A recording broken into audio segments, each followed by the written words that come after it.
Então, proteção contra sobrecorrentes, voltando aqui, como eu falei, eu não vou esperar muito, ela está gravada aqui e sempre nesse começo a gente vai falando um pouquinho tergiversando, né? Porque esperar muito significa a gente ter que fazer de novo essa sala que é um pouquinho chatinho. Então, proteção contra sobrecorrentes, inclusive disjuntor, a gente vai estudar disjuntores. Vantagens de disjuntores, então, como eu falei, eles são dispositivos que garantem simultaneamente possibilidade de manobra de circuitos. O que é uma manobra de circuito? No caso de disjuntor específico, eu preciso fazer manutenção, né? Então eu vou lá, vou pegar o seu João, eletricista, vou pedir a ajuda dele para poder fazer a instalação. O seu João vai fazer a operação sobre a instalação elétrica referencial. Né? Então, vai trocar alguma parte da fiação. O que eu faço? Eu desarmo o disjuntor responsável por aquele circuito e aí a pessoa consegue, né, o seu João consegue fazer a manutenção dele. Isso é uma manobra. Né? Então, você pode armar o circuito ou desarmar o circuito. Você pode manter ele vivo ou tirar ele, né, de funcionamento. E também proteção contra corrente de sobrecarga e curto-circuito. Né? Eles possuem aplicações em instalações elétricas residenciais, comerciais e industriais. A normatização deles vai ser a IEC, né? Na qual boa parte dela, a 5410, se baseia, e disjuntores com tensão inferior a 400 volts, né? Corrente por 125 amperes, eles também têm uma outra normatização, o que não interessa para a gente neste exato momento. Disjuntores, eles têm dois princípios de funcionamento. Então, vamos mostrar primeiro o que tem dentro do disjuntor. Além dos bornes e do invólucro que a gente olha, dentro do disjuntor nós vamos encontrar um termo interessante, que é bimetálico, que é aqueles que fizeram bem o ensino médio, vão lembrar muito, né, do termo bimetálico. A gente vai ver isso mais tarde. Tem uma cordoalha, que tem a função de segurar esse metálico. Nós vamos ter um contato móvel, um disparo magnético, parece um pistãozinho aqui, que parece estar empurrando alguma coisa. E nós temos uma câmara de interrupção do arco. Né? Ou seja, quando estiver desarmando, vai formar um arco, pode formar um arco, e a gente vai ter uma câmara, né, um espaço vazio, né, para suprimir esse arco, essa faísca gerada pelo arco. E isso é o disjuntor. O disjuntor ele pode ser monopolar, bipolar ou tripolar. E ele tem duas funções dentro dele, como eu falei. Minha câmera está muito louca aqui, então eu vou desligar ela, porque eu não quero ficar feio. Então vocês vão perder a minha imagem aí por um instante. Pelo menos até ficar fazendo alguma coisa que faz sentido. E onde a gente viu esse termo bimetálico? Gente, a gente viu isso no ensino médio, na aula de térmica, e a gente, né, tinha sempre, né, uma chapa metálica e a gente ia fazer o quê? Ia aquecer ela e conforme ela esquenta, nós íamos ter o quê? Nós íamos ter um material dilatando em uma proporção e outro material dilatando em uma outra proporção diferente. Consequência disso é o quê? O material que está dilatando, né, mais, está dilatando com maior velocidade, ele vai entortar e vai se dobrar sobre o material que tem menor dilatação. Ou seja, estou falando de dilatação, vamos lembrar, né? Coeficiente de dilatação. Né? O material com maior coeficiente de dilatação ele dilata mais na mesma quantidade de tempo que o material com menor coeficiente de dilatação. Então, conforme os materiais eles vão dilatando, nós verificamos esse material se dobrando um sobre o outro. Essa que é a função térmica do disjuntor. A função dele, né, é sobrecarga. Por quê?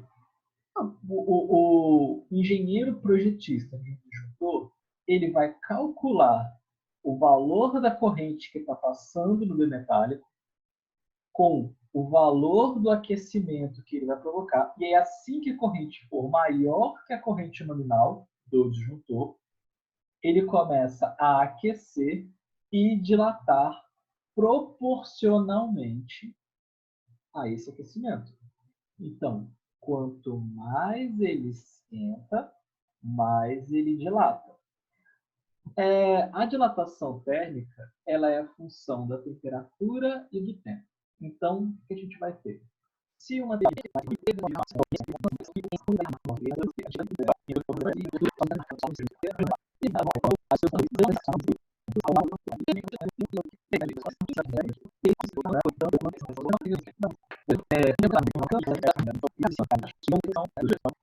estava no mesmo circuito. Olha aqui.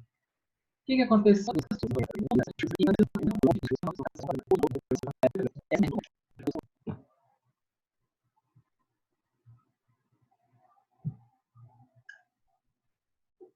Então, voltando então. Deixa eu só testando minha câmera. Minha câmera continua.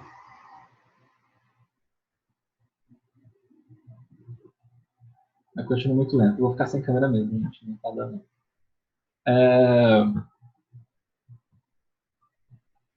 E aí, então, nós temos a função magnética. O que acontece com a função magnética?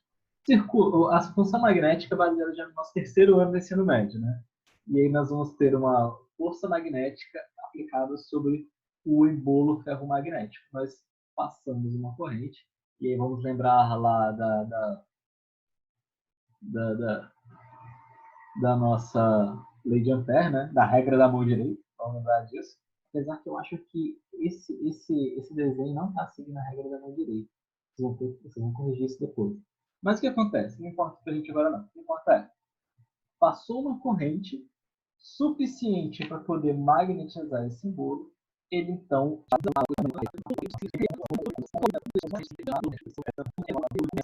juntou termomagnético, porque ele vem da junção do térmico com o magnético. Alguma dúvida aqui, pessoas?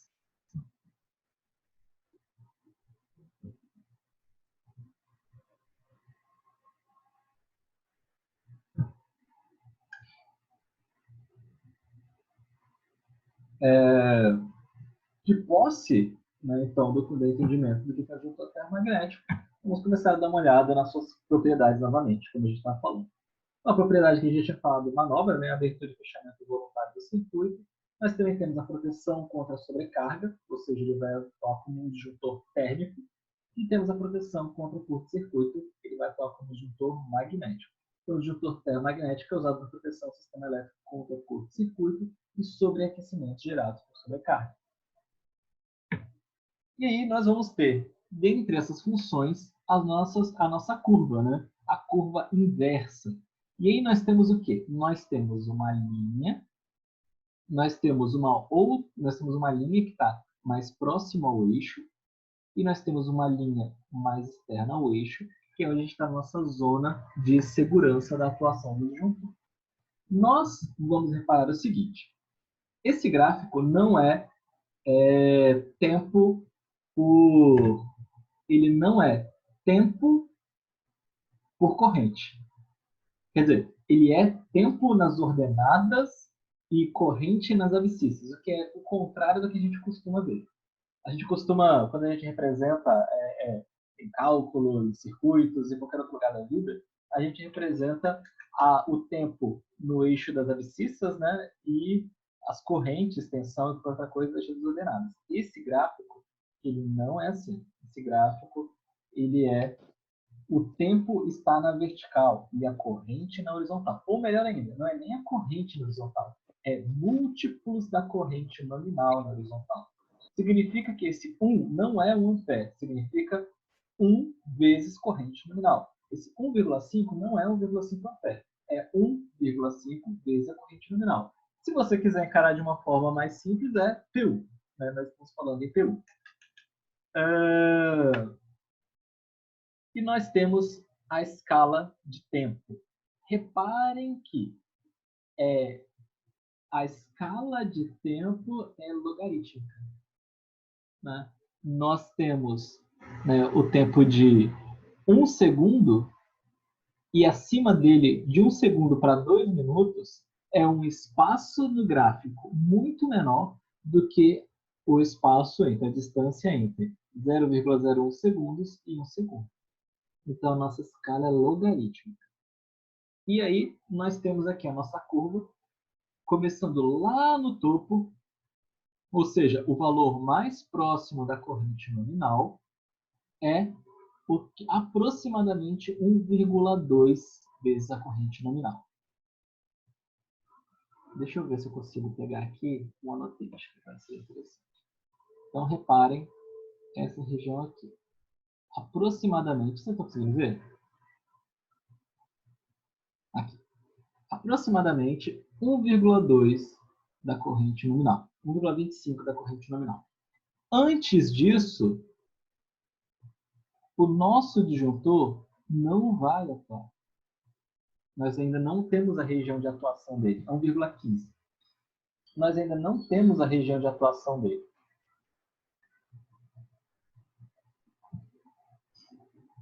Então, entre o valor da corrente nominal até aproximadamente 1,15 da corrente nominal, esse disjuntor não vai atuar.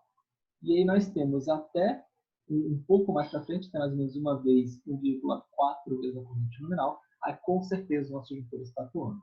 E essa zona no meio é uma zona onde o disjuntor tem que atuar, mas nós não temos aí, a zona de segurança que a gente chama. Né? Essa curva que está desenhada,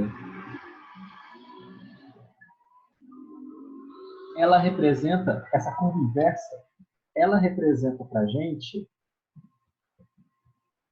a função térmica do nosso disjuntor. Que é exatamente aquilo que eu falei, né? Conforme vai passando o tempo, nós temos uma atuação ou não. Deixa eu tentar desenhar uma linha aqui. Né?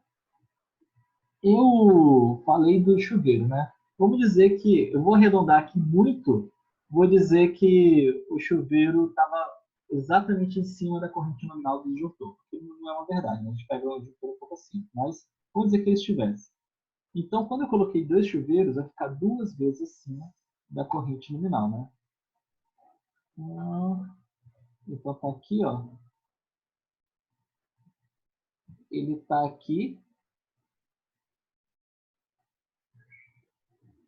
mais ou menos 1 minuto de atuação. Com certeza ele vai desarmar. Então, é o tempo que eu ficava lá achando que ia dar certo, que ia conseguir tomar banho e não dava certo. Então, nós temos aqui entre 20 segundos e 1 minuto para atuação. No caso das meninas, devia estar no máximo 1,4 acima da nominal. Então, aqui, olha. Vai demorar o quê? Deixa eu ver essa linha. Olha, vai demorar algo em torno de 20, 30 minutos, né? Ou 25 minutos. Que foi o tempo que elas ficaram trabalhando antes da instalação desarmada. Então, nós temos, né, os dois casos representados aí na função térmica. Nós vamos ter também uma outra região aqui. Então, a gente vai ter essa região aqui, olha, região B, região C e região D.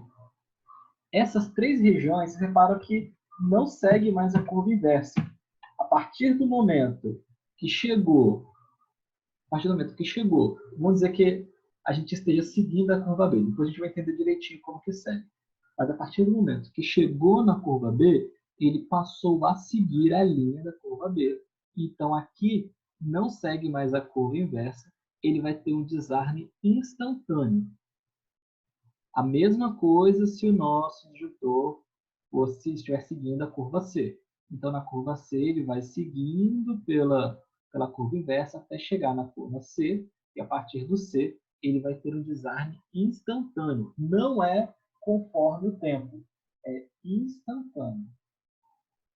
E isso representa a nossa função magnética. Então, nós temos uma função térmica, como eu falei, que está seguindo a curva inversa, e nós temos uma função magnética, que ela é simplesmente um desarme instantâneo. Beleza até aqui, gente? Dúvidas? Que essa curva aqui realmente a vida da gente vai começar a seguir por aqui daqui a pouco.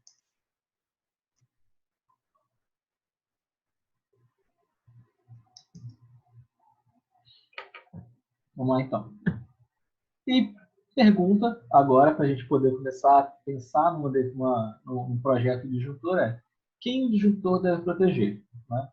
Ou para que eu tenho que botar disjuntor mesmo? Ou aumenta esse disjuntor que está desarmando, que é o que geralmente a gente acaba fazendo, tipo, no caso do chuveiro do meu pai. Meu pai queria fazer isso.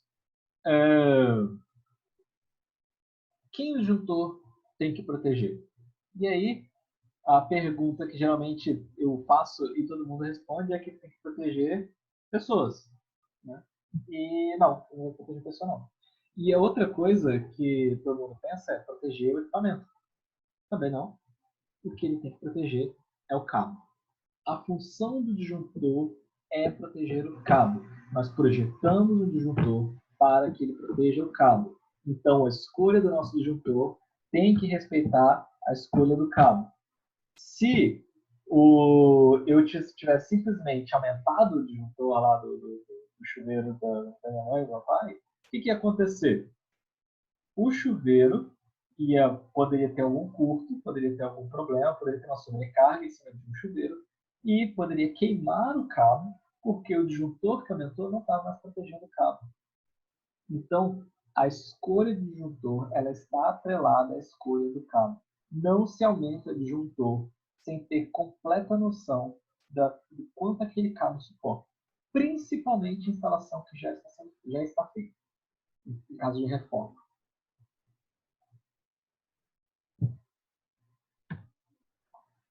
E nós temos o disjuntor sendo colocado no quadro de distribuição. Então, nós temos aí os trilhos, né? E a gente vai posicionar os trilhos e a gente vai acomodar o disjuntor em cima desse trilho e fazer as conexões de acordo com os bornes. Esse aqui é material que para o pessoal de arquitetura é mais interessante do que para a gente. A gente é mais cálculo mesmo que interessa para a gente. Então, como dimensionar um disjuntor? Nós dimensionamos o disjuntor com base na sua tensão nominal, com base no seu número de polos, com base no seu tipo de curva e com base na corrente nominal desse disjuntor. Tensão nominal primeiro, 127/220 para o nosso caso residencial. Número de polos, como eu falei, ele pode ser monopolar, ou seja, se você vai colocar para um circuito monofásico, e a gente vai levar a fase para o disjuntor. Bipolar, no caso de um circuito bifásico, e nós vamos levar as duas fases para o disjuntor. Ou tripolar, para o circuito trifásico, vamos levar as três fases para o disjuntor. Essas duas partes são tranquilas da gente mencionar. As outras que a gente vai ver agora. Tipo de curva. A curva, como eu falei, ela está relacionada diretamente ao disparo magnético ou disparo instantâneo. E nós vamos ter três tipos de curvas. Nós temos a curva B, a curva C e a curva D. E isso significa qual a relação entre a corrente nominal e a corrente de disparo da função instantânea do nosso disjuntor. E isso tem implicância, principalmente quando a gente for ver circuitos acima do residencial, tem relação direta com o disjuntor que a gente vai escolher, sabendo que naquela instalação vai ter a presença de motores ou vai ter a presença de transformadores ou outras coisas. Não é para a gente escolher o disjuntor pensando assim: essa corrente aqui é alta, então quer dizer que esse disjuntor vai ser D. Não é assim que é a escolha, por causa que não interessa o valor da corrente nominal, interessa a relação entre a corrente nominal e a corrente de disparo.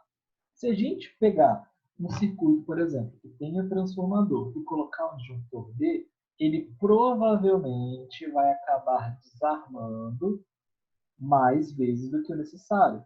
Por quê? Porque no momento de disparo, a corrente em rush de um transformador pode superar 10 vezes o valor da corrente nominal. Então, nesse caso, é um disparo instantâneo para os disjuntores dele.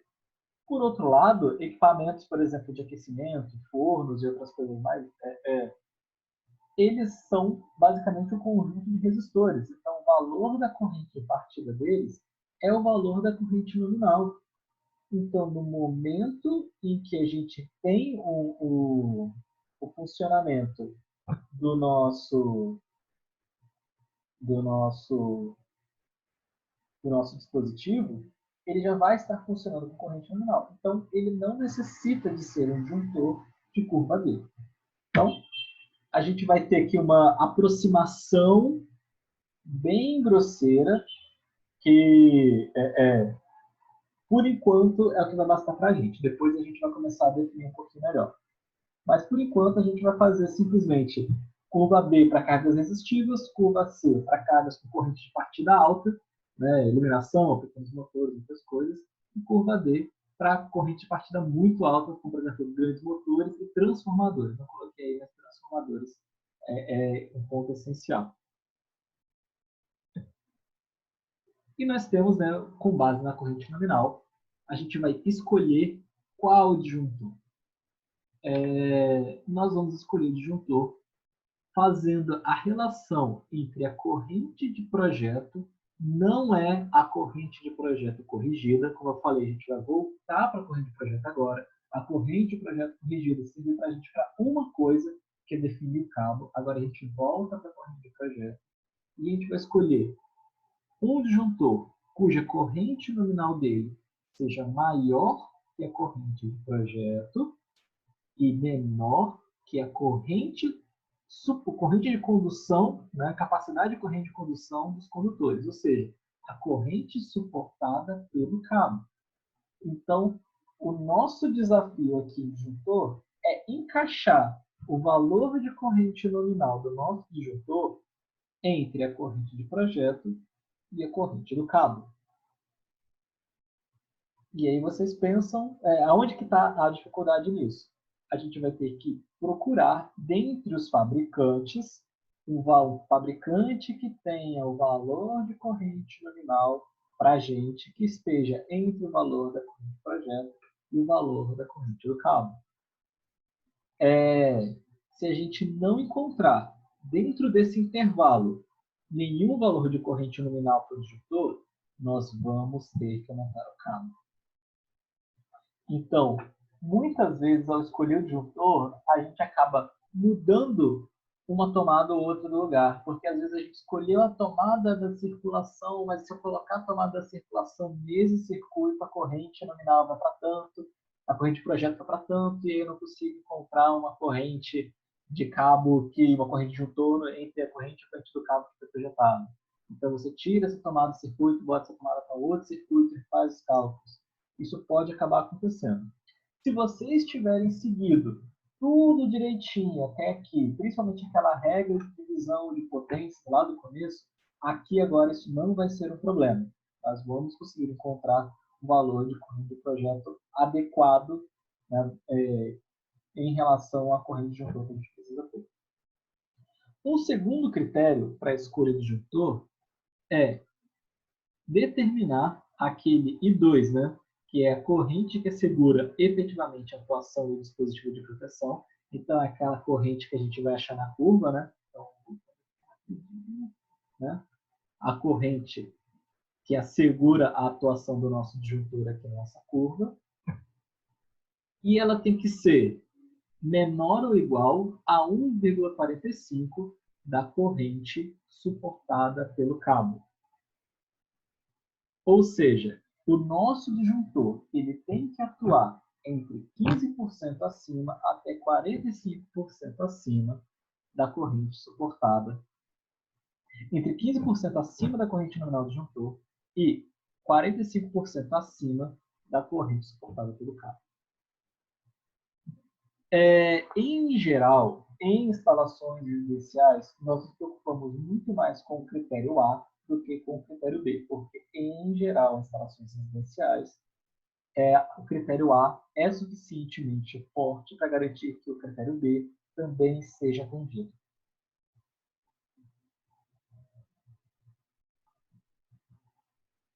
Entretanto, né, em casos de qualquer coisa que fuja muito do básico, vamos tentar fazer essa escolha com sapiência. E aí tem uma representação em figurinha só para vocês verem um pouquinho melhor. Então nós temos aí, né? Nós temos aí a corrente nominal sendo encaixada entre a corrente de projeto e a corrente do cabo, que são parâmetros que nós determinamos na escolha do nosso cabo. E nós temos, né, o I2 sendo encaixado entre o I do cabo e 1,45 vezes o I do cabo, e são valores que nós determinamos olhando a curva do nosso disjuntor. Dúvidas até aqui?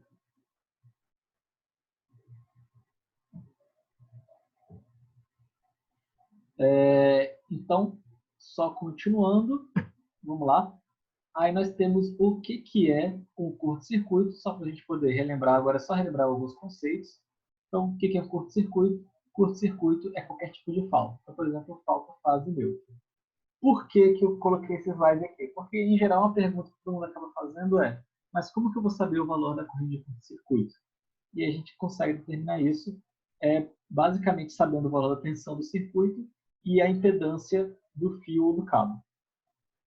Então, o curto-circuito ele possui valores altos porque, nesse momento que a gente está fazendo aqui, o nosso cálculo, em instalações industriais vocês vão colocar algumas coisas a mais para a corrente de curto-circuito, mas até então é a tensão da nossa fonte sobre a impedância do cabo. E, por fim, então, relembrando tudo, para a gente determinar o disjuntor, a gente vai definir o valor da tensão escolhida para ele, o número de polos, a curva desse disjuntor, conforme a característica da carga que a gente vai acoplar nesse circuito, e o principal critério para a gente é escolher um valor de disjuntor, um valor de corrente nominal de disjuntor, menor do que a corrente suportada pelo cabo e maior do que a corrente do projeto.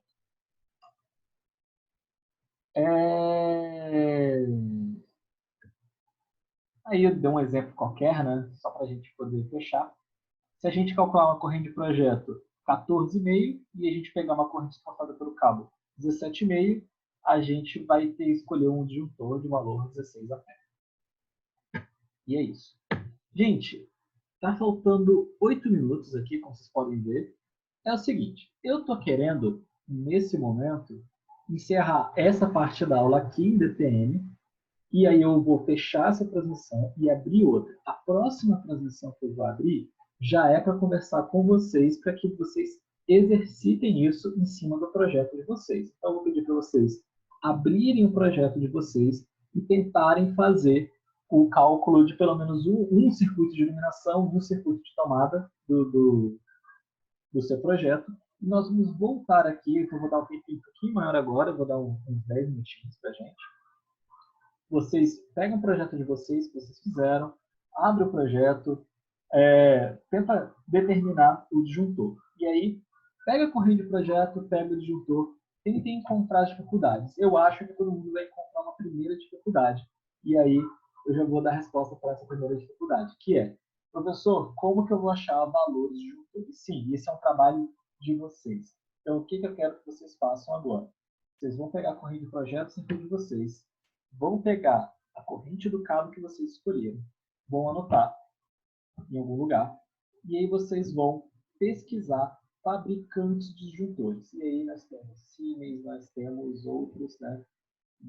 E aí vocês vão procurar, né? ABB, vão procurar fabricantes de disjuntores. Eu não vou definir, eu quero ver o que vocês acham. Eu quero ver a capacidade de vocês de procurar essa informação, porque na vida, vocês não vão carregar essa tabela para conferir, vocês vão esquecer no final da matéria, e depois, quando vocês se formarem, vocês vão fazer essa tabela de novo. Eu quero saber como vocês vão conseguir achar uma tabela que vocês gostem. Então, vocês vão pegar o valor de corrente, anotar, depois vocês vão pegar, vão procurar fabricantes, vão achar, e aí a gente vai fazer o seguinte: vai pegar desses fabricantes e a gente vai procurar na tabela dos fabricantes aonde que está o valor e escolher para alguns de vocês. Eu vou sortear algumas pessoas, então estejam na aula que vem. Isso é uma coisa que eu não fiz em nenhuma aula que eu estou fazendo agora, porque eu quero sair daqui com todo mundo entendendo completamente do TM.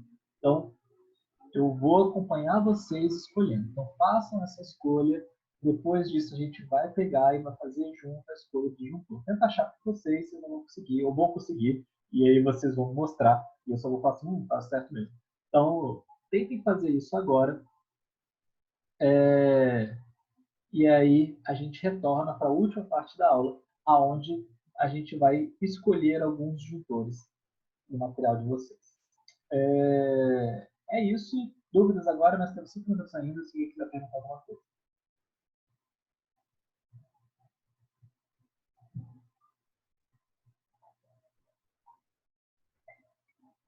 Não. Então, gente, 9h09, eu estou fechando aqui. 9h20 eu vou enviar o link para vocês e a gente volta para cá. Então.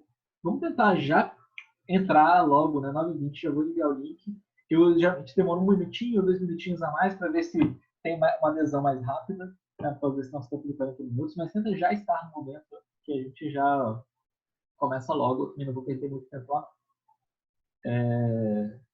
Valeu, então, até daqui a pouco.